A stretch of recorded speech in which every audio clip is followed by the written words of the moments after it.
we've had many inflection points and we can talk about them together. The first one was the decision to make the original investment decision. We went for Pinot Noir and Chardonnay, excuse me, Pinot Noir and Syrah were the biggest departures in the hills when our neighbors were planting in the flats. They, like we, were dairy farmers who were using their tractors, so they were spacing the vines the same distance apart so they could get that same tractor through those vines. They were also pricing it similarly, originally in pesos.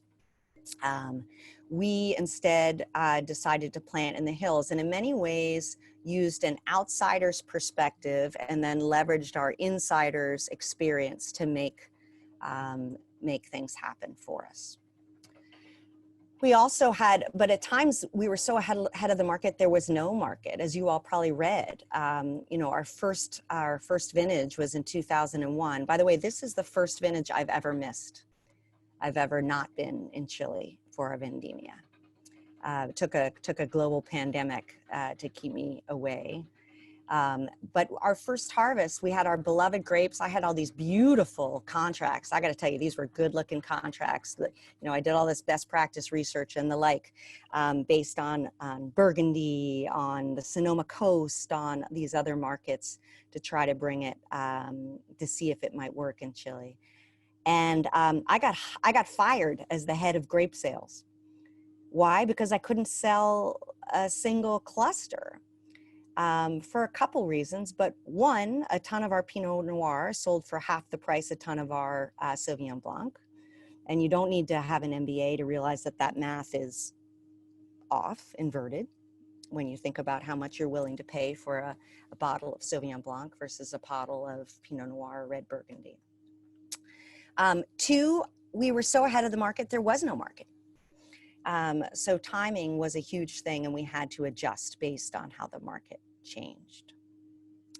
Another inflection point, as you read, was when we needed to decide to make our own, build our own winery. That was probably 5 years earlier than our original business plan to make that investment. We really wanted to have product in the market that we could learn from and experience on the demand. But we had to make that decision because our setup, working in a little corner, renting space, was no longer sustainable. Our team was having to stay up at midnight to just get in to get access to the press in the place that we were renting. Our neighbors started to need their space more, and we were sort of the annoying fly on the wall that they would have preferred that they hadn't agreed to offer us some space. And then the last inflection point where we had to be innovative, which is actually sort of a 1+, was of course our sales. Our decision to go into direct consumer as opposed to strictly wholesale. Most Chilean wineries say goodbye to their wines at the port. The majority of their model is based on volume, high volume, low margin. And there's sort of two places that you can make money in wine and have a viable business. One is at the traditional Chilean model, which is high volume, low margin, and essentially all of the power is in the channel. So by that, I mean all the power is in sales and distribution. The other end is where we are, which is closer to production. It is higher margin, low volume.